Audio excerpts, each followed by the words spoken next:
आज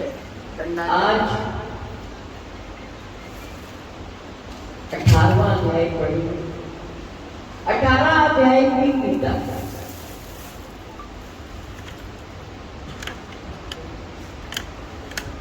गीता में जीवों को बहुत समझाया।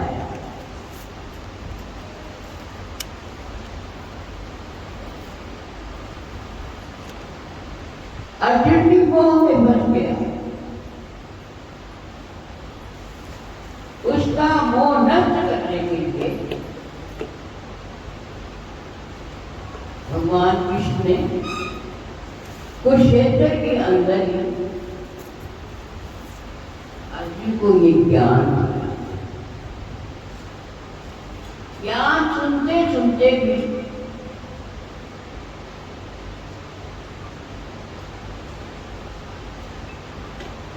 वो नष्ट नहीं हुआ।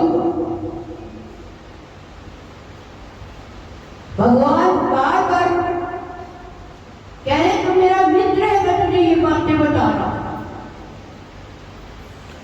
तेरा मेरा संबंध कई जन्मों से है, लेकिन तुझे समझ नहीं आया। कहते तो मुझे ही देख, मेरे में समा।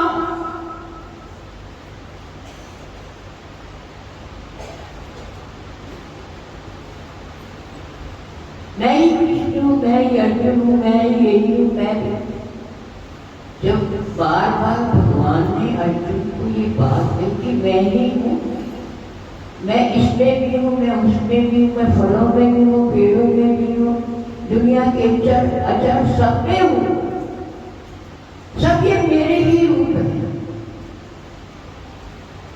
तो भगवान की अर्जुन कहने लगे, प्रभु जब आपकी सब रूप है तो वो रूप तो दिखा दो मुझे।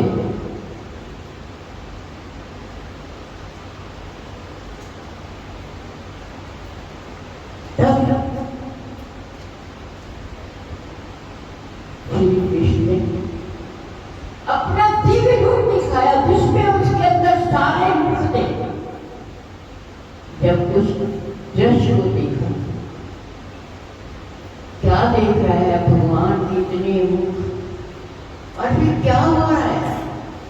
जिसके मोह में अर्जुन फंसा हुआ है, वो सारे के सारे भगवान कृष्ण के रूप में जा रहे हैं।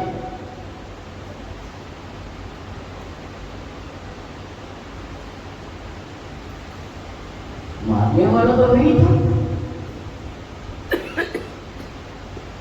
जब कृष्ण ने ये सब गौतम देखा, दृश्य देखा, नजारा देखा, प्रणाम कर दिया, प्रभु धन्य हो आप, मुझे पहले नहीं पता था कि आप भगवान। मैं तो सखा के साथ ऐसे ही आपको देखा। जब ये दिव्य रूप देखा, भगवान के प्रति पहले आस्था नहीं थी अर्जुन की, भगवान के प्रति मित्र थे, तो पूरी की पूरी आस्था भगवान की।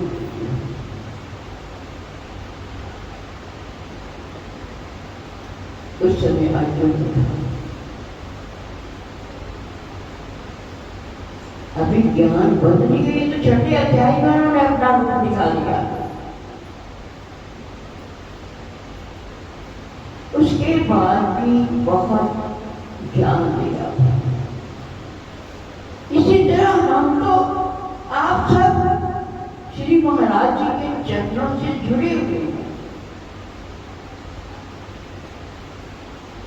सब भाग्यशाली लोग जिनको गुरु ने अपने श्री चरणों में शुरू में ही लगवा लिया, शुरू से ही जुड़ गए, बचपन से। और आज हम सब उनके चरणों में बैठे हुए, उनका आशीर्वाद प्राप्त करते हैं।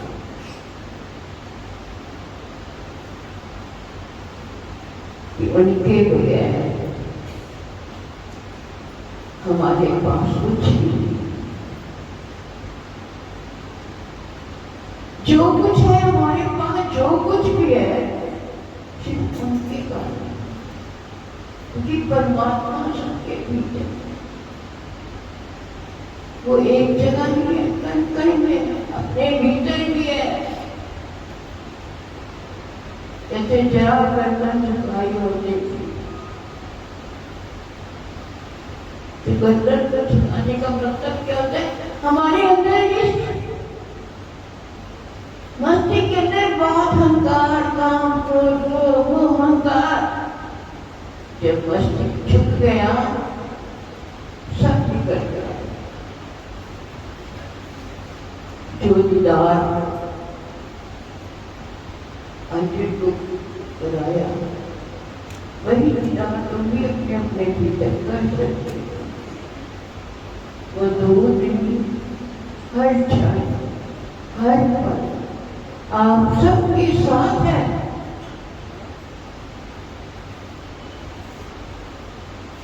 अभी चंदा भाई साहब भजन गाने तो वो जान जाएगा, क्या जान जाएगा कि वो हर घड़ी तेरे साथ। जब ख्वाहिशों का छोड़ दो तो जान जाओगे कि वो जो जिसको आप देखा नहीं है उससे हमारी भी ये कृष्ण भगवान और अर्जुन की तरह दोस्ती हो जाएगी। जब हम भी उसको देख लेंगे अपने भीतर, उस ईश्वर के साथ अंतर भाव से भी हमारी दोस्ती उस ईश्वर भगवान से हो जाएगी। तो यही दोस्ती तथा कीर्तन या ये सत्संग व्यवहार इसीलिए करते हैं कि हमारी दोस्ती परमात्मा के साथ बनी रहे। हमारा एक एक जीवन का क्षण उसको गाते गाते बीत जाए। तो पूरी कोशिश करना चाहिए। थोड़ा समय जिसने हमें इतना कुछ दिया है, इतना कुछ दिया है, तो क्या तुम उसके लिए थोड़ा सा टाइम नहीं निकाल सकते? या फिर तुम्हारा उसके साथ प्रेम नहीं है? प्रेम होगा तो आप उसके लिए टाइम जरूर निकालोगे। अब रोज आप आ गए थे, टाइम भी आ रहे थे, सब कथा पढ़ रहे थे, टाइम निकाला तो निकल आया ना। इसी तरह से अपने घर में भी अब थोड़ा थोड़ा समय जरूर निकालना। उससे तुमसे कुछ लेना नहीं है, उससे तो देना ही देना है।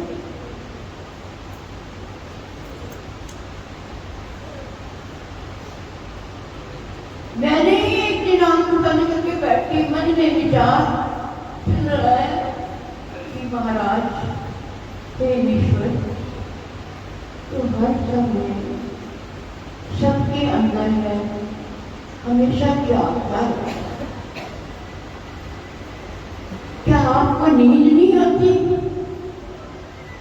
लेकिन प्रभु मैं तो दिन को भी सो जाती हूँ, रात को भी सो जाती हूँ। क्या आप सबके अंदर जागते, क्या आपको नींद नहीं आती? मैं क्या ऐसा करके मैं जागता हूँ, क्यों जाना? मुझे कहते हैं मैं सोया तो मर जाएगी। क्या हम उसके बगैर जी सकते हैं? जब उन्होंने कहा कि बता क्या करना है, हमें मरना है, मैं जरूर प्रभु तो मेरे वहां से कुछ नहीं कर सकती। क्या करना पड़ेगा, क्या करना? सिर्फ एक ब्याज के सिवा हम उनके लिए कुछ नहीं कर सकते हैं। तो हम सदा ही उनको याद करें और हम उनकी याद में रहें। अगर हम याद करेंगे तो वो भी हमें अपनी याद में रखेगा। साचे दरबार की जय। यही शपथ हमने ईश्वर परमात्मा जो भी शक्ति हमारे भीतर है बताई, जिसने हमें गुरु की तरफ से ये ज्ञान हुआ। जब हमारी उनके साथ हमारी दोस्ती हो जाएगी तो जीवन धन्य धन्य धन्य हो जाएगा। अपने ईश्वर परमात्मा को हमेशा याद रखना, यही हमारी ड्यूटी है, यही हमारे साथ सदा साथ जाएगी।